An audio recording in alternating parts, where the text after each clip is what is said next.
ma ni ka kuy def politique ñetti yëf rek la soxla bu njëkk bi mooy ñu fal ko deuxième bi mooy ñu falaat ko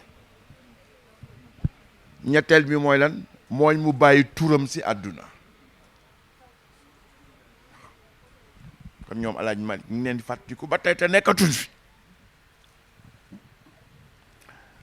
man nag président fal nan la falaat nan la bàyyi sa tur ci Sénégal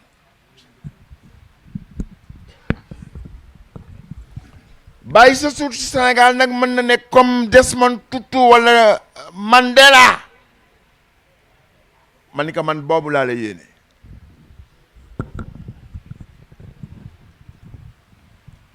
waaye mën na nekk comme Hitler yaay seet nag waaye boobu man yéenewum la ko yéenewum ko Sénégal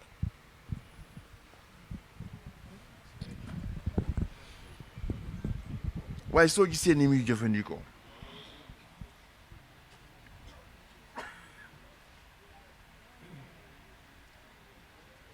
mu lay naqadi am na yoo xam ne da ngay muñ rek passé am na yoo xam ne il faut nga wax monsieur le maire bii tey bëgg nu mu participer ci élection yi te Macky ak ñi ko wër teguñu ko fenn parce que kam nag ëpp nu droit fii ci Sénégal mooy président de la République naam mais gën nu nekk sénégalais su ngeen ko weddee na maamam woote sama maam woote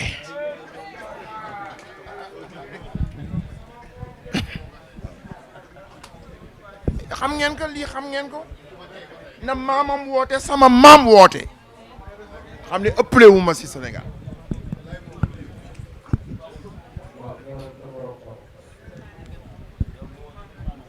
waaw bëgg lëmbale Sénégal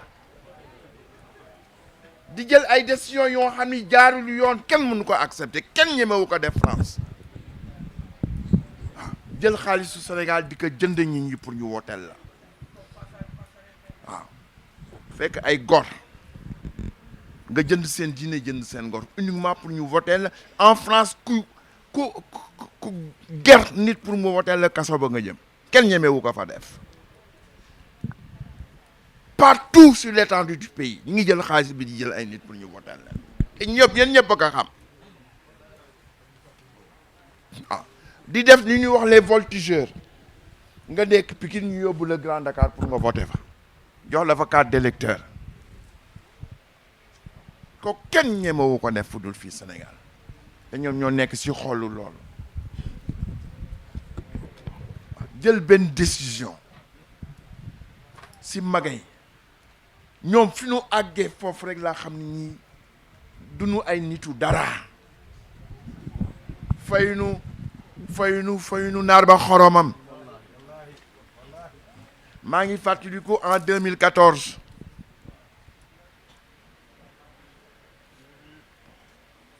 bi élection yi jeexee ñu war fal le maire de Pikine Macky nekk à Paris daf ma woo maa ngi doon def bés boobu tàngu koor la woon maa ngi def conférence si ñoom ci Daane Mbaye seen daayira boobu jëppal président bu woo ma bi ma woowee yaakaaroon naa ni Boubacar Camara ma naan ko buuba may ma dama nekk si conférence mënu ma du Boubacar Camara c'est le président de la République du Sénégal Macky Sall ma ni ko lu xew mu ma il faut que ma wax ak yow ma ni gaañ may leen ma rek 5 minutes ma ni ko président lan la mu ni ma dam lay woo pour la situation à Pikine déglu leen bu baax lim leen wax ku ma waxoon ni ñoom tey daanu poignarder dans le dos du ma ko gëm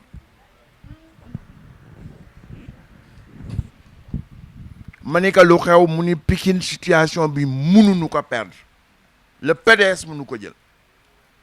mu ni ma waaye PDS ñoo nu raw 35 places dañu am ñun ñu am 32 places yéen ngeen am 10 places ku ngeen bëgg mooy falu ma lay ñaan seen 10 places yooyu jox leen nu ko ñun parce que ñun ak yéen ñoo bokk benn bokk yaakaar mu leen amul benn problème mu ni ma soo ñëwee maa ngi ñëw tey si guddi dama bëgg ëllëg mercredi nga fekk ma pale ma ne ko ban heure mënu ma 18h ma ne ko 18h heure ndogu la mënu ma ñëwal ma invité la ndogu ñu ndogu nga jiite ma timis ñu waxtaan nag leen bu baax li muy wax là c'est des faits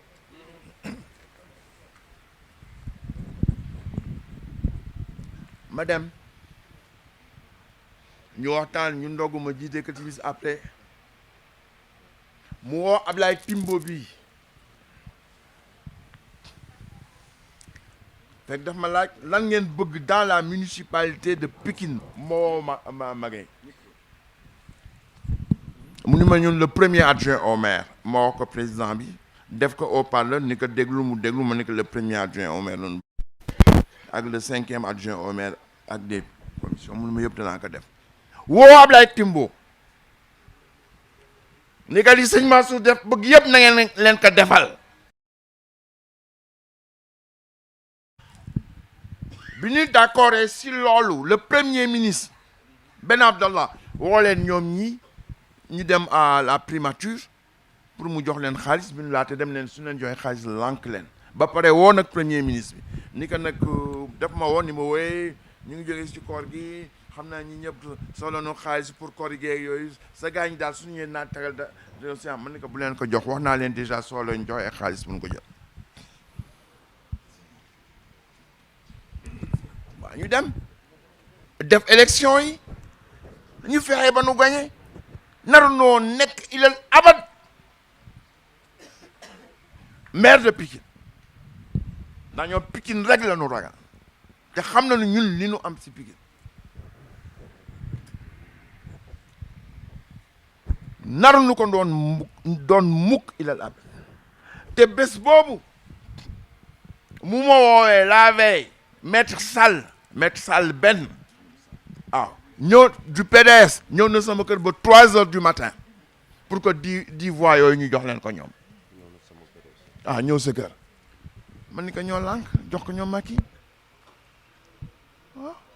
fay nu naar ba xoromam tey ñoom am nañu fi ci créer les conditions que pour que kii nga xam ni pendant 7 ans mu nekk l'adjoint au maire xanaa ku nekk l'adjoint au maire pendant 7 ans benn maire bi xanaa xam nga ni ñuy defaree liste électorale 7 ans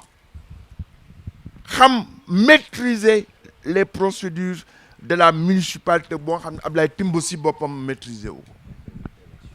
waaw na 8 élections amuñu expérience boobu nit ñi bëggal ka seen bopp parce que doole ji mi ngi fii de doole jaa ngi fii liggéey Cheikh Seydi Mouhamadou Moustapha kenn mënu ko fi dindi man loolu laa gëm da nga ñàkk xam sa bopp war sa sëriñ war sa diine war sa tariqa war sa ay waajur yi nga xam ne ñoo la jiitu barzak war leen ànd ak ñoom kooku moom mën na nekk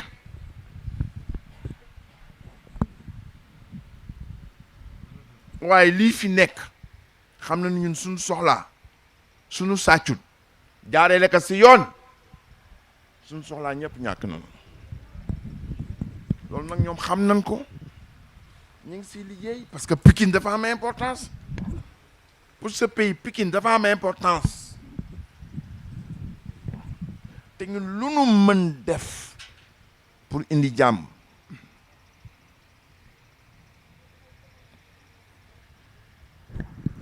ñu ngi koy def gis nga délégation sama ñoom sëriñ si demoon dem seeti ka bi affaire bi waaw maa toog di ko dox ba nu constitué délégation man leen man nag mënuma bokk si délégation bi boo xalif bi wax ko ni ko dama féyte ba pare man Sonko laay dimbali kon mënuma si bokk nanu wut ñeneen ñu jox leen ko ñu jox mais nag may def pression tout ça pression di waxtaan ba affaire bi antu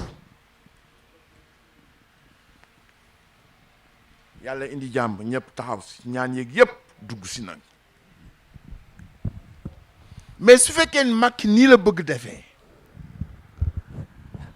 xam nga li ngeen gis au mois de mars laax bi rek la soow mi ñëwagul te soo mi su ñëwee du saf suukar du am Gloria.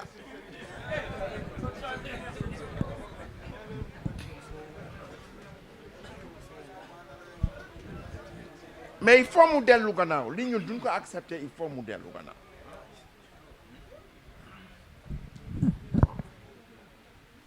kii moom ñu jox ko légitimité am na légitimité au niveau de sa base bi nga xam ne bii ñoo ko yaakaar am na légitimité parce que il est à la fin d'un mandat où il peut faire un bilan. Il a double légitimité. loolu yëpp ñu bëgg ko ignorer toog ba mu neex leen rek ñu def seen ay communiqué éliminer ku nu bëgg éliminer comme ni ñu ko defee woon durant les élections présidentielles indi parrainage éliminer ku nu bëgg éliminer mais mënuñu nekk dans un pays boo xam ne bii président mooy choisir ay adversaire am comme ku nekk rek ci coupe du monde yaay choisir équipe bi ngay jouer ba pare fii amul règle du jeu. Macky mooy décider lan mooy pénalité lan mooy coup franc loolu mooy hors-jeu yëpp moom moo koy décider kenn gisul fichier électoral bi depuis man je suis depuis 9 ans député à l'Assemblée musuma teg bët sama fichier électoral mais c'est quoi ça man may leader de parti politique nekkoon vice-président de l'Assemblée nationale musuma teg bët le fichier électoral. xam na lu tax du ko wone parce que Abdoulaye Wade dafa sàcc les élections en 2007 kan mooy directeur de campagne am Macky Sall Tanor boycotté élection législative ndax dañ lu wax sax affaire sàcc élection amul foofu doo juum ba nu wax ko parce que xam na ni lépp jaar na yoon mais fii da ngay dem Pikine ñu inscrire la à Grand Dakar nga fay voter ce qu'on appelle les voltigeurs mi kooku ba kañ jël xaalis dugg ci daayira yi di jox nit ñi pour ñu voter la loolu ba kañ mais loolu mooy li fi am Macky Sall lii mu bëgg il faut mu dem des gens comme Moustapha Guirassy ak lanu doon ak Kédougou nga fexe ba éliminer leen c'est-à-dire ku ko neexul doon nekk candidat comme man ni ma éliminé sur le parrainage xoolal lu mel ne Tivaouane la région de Thiès Tivaouane ma nga fa Thiès ma nga fa Mbour ma nga fa Diass ma nga fa ñu ni parrainage bi ñetti département yooyu yëpp aw ma fa lu mat 5 personnes mel xanaa lu mu bon Tivaouane nga ni ngi fi am naa ñaari sœur yu fay sëy te ñoom ñëpp am nañu njaboot ah lu mu bon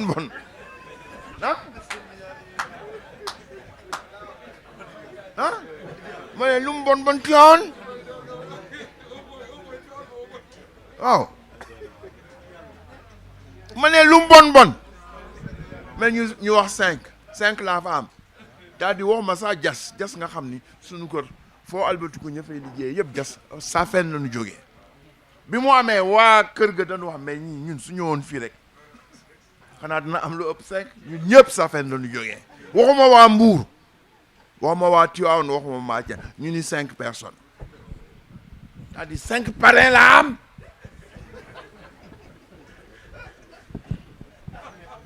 waaw loolu ba kañ dafa ni dañuy yor rek toog li nga xam ni moom la Desmond Tutu wax ni su fekkee ñi noot nit ñi ku nga xam ni kii yaa ngi war addu te adduwoo yaag ñi def loolu yéen bokkaate waaw kon nag indi na lii xaw ma lan moo si topp ñun tant que am na des recours juridiques ñun daan ko def ba pare nag ñëpp daan nu dégg li moo mënul continuer moom waxtu wu defee lu rafet man taxaw naa wax ni kii li mu def rafet na waaw ndax sëñ Moustapha si bind boobu mu bàyyi woon gannaaw dafa wax ni bu leen jël lu ñaaw di ko génne seen gémmiñ waaye nag fu ñuy normale justice ala adl na ngeen xeex ba tëdd sa naaj wa ñun si loolu la nekk maa ngi wax bu metti sama yaram sax may ma ko ñu kontaan lool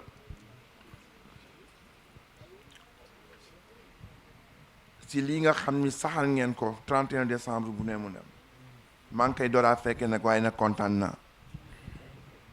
parce que bi sëñ Moustapha génne àdduna ba tey ñi ma miin ci xadara bi di leen gis bés bu nekk ñoom ñoo fi dajawaat waaw tout le temps au poste même su ma demee à l'étranger dem leen di namm ba du ma raté seen émission Mouhamed Mbaye bi waa sëñ bi asfiyaay xaddam Khalifa Mbaye fu ma dem maa ngi xalaat ci seen programme nanu sant yàlla nag bi nu agsee ba fii léegi nag li ma bëgg mooy xale yi ngeen roof leen li sëñ Moussa daan wax roof leen gone yi teel leen roof gone yi il faut da ngeen leen teel parce que xale yi niveau bi ñu am xale bu nga xam ne bi mu amee 3 ans 4 ans mi ngi ci internet xam na ci internet yow mi nga xam ne yaay waajuram xamu ko xale yooyu da nga leen teel roof ñuy richesse su daayira bi ma kontaan nag ci organisateurs yi mooy ñi nga xam ni 24 heures sur 24 su ma gëstoo ñu ngi sama wet waaw suba ngoon su ma gëstoo su mu dee génn su mu dee dellu ci yëpp su ma gëstoo ñoom laay gis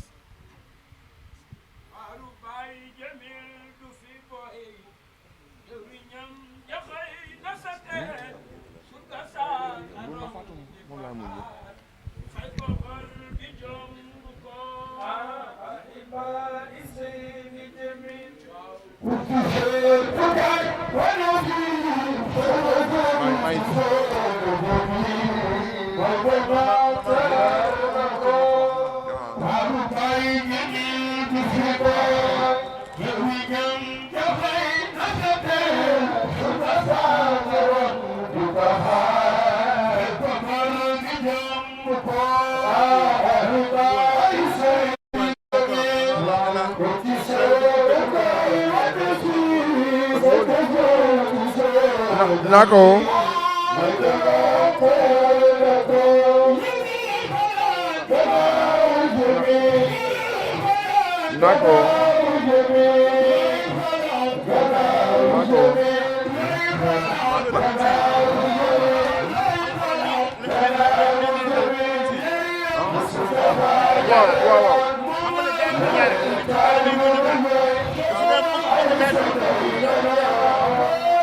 waaw kooku dañ koy organiser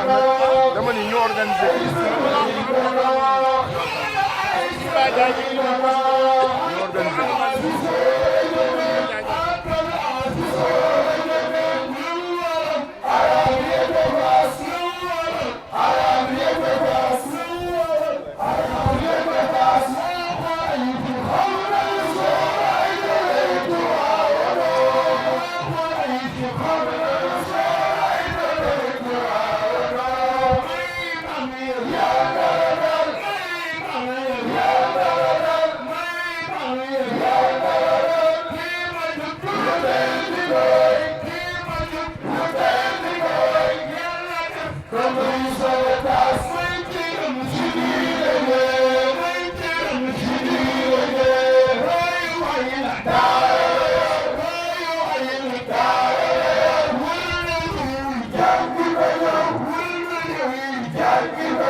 allahu amin. maa ngi nuyu ñi fi teew ñëpp di nuyu mamas bi nga xam ni moom moo fi jiitu di nuyu sëñ Ahmeda di nuyu Oustaz Wat di nuyu Xaddam di nuyu Oustaz Jool ak ñi nga xam ni ñoo fi daje yëpp di nuyu imam Cheikh Ndoye di nuyu monsieur le maire mooy sunu maire xol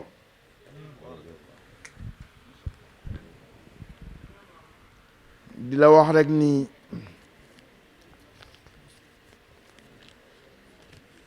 ku bëgg akara ñemekaan yi mais li si naqadi mooy dañ lay éliminer te xeexuloo ndax yaa ngi toog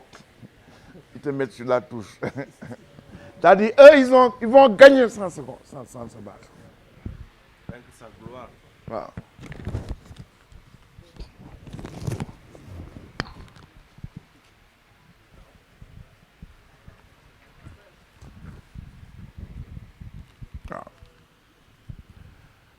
c'est-à-dire se battre sans péril. Ils n'ont aucun péril. Ils ont la garantie que dañuy gagner. ñun Sénégal bi nu bëgg tabax noonu lay doxee d'accord mu nekk di nuyu monsieur le maire di nuyu le délégué de quartier El Hadj Bara Lay ak El Hadj Ablaye Ndiaye di nuyu le président Ousmane Faye mi ngi woon ak ñun tout à l'heure di nuyu la délégation de Soxna Ndeye Marème di kontaan ci teewam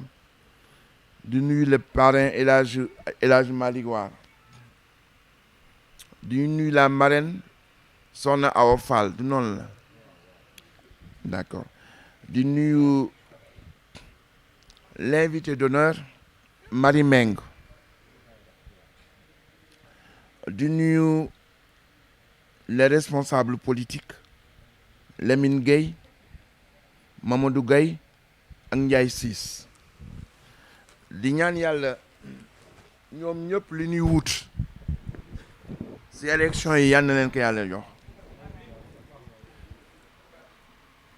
parce que Sénégal 2014 ak Sénégal 2022 bokkul de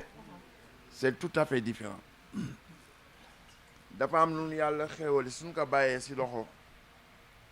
ñu def lu leen neex est-ce que xam ngeen ni le roi d'Arabie Saoudite est plus riche que l'État saoudien. Le roi koweïtien est plus riche que l'État koweïtien. Est-ce que dañuy toog di xoolee ba Macky Sall soit plus riche que l'État du Sénégal s'il l'est pas déjà?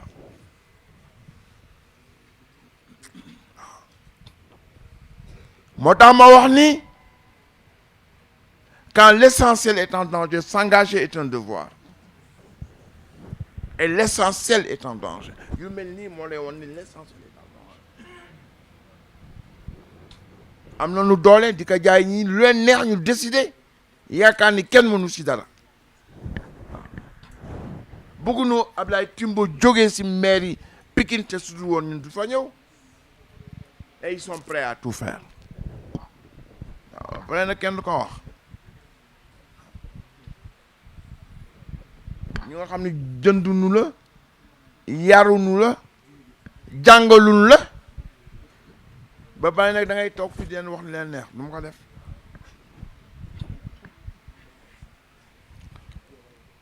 kon nag noonu ñaan yàlla indi jàmm ci réew mi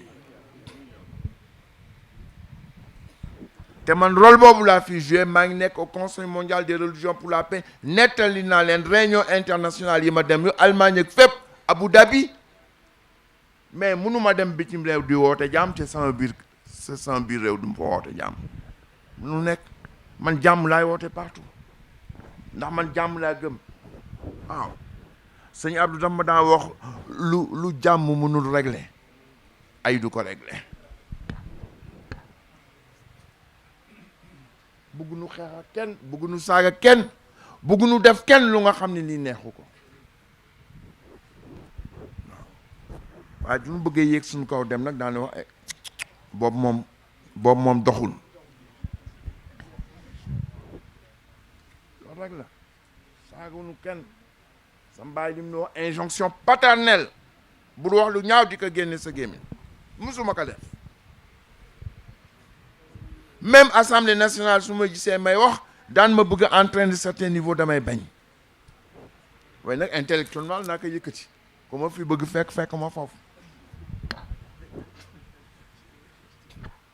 parce que ñooñu fa nekk di rëy laa min yëpp suñu intervenir ma intervenir man kenn laa ñoom 98 ñu voté non oui man ma voté non kenn il y a 564 000 vues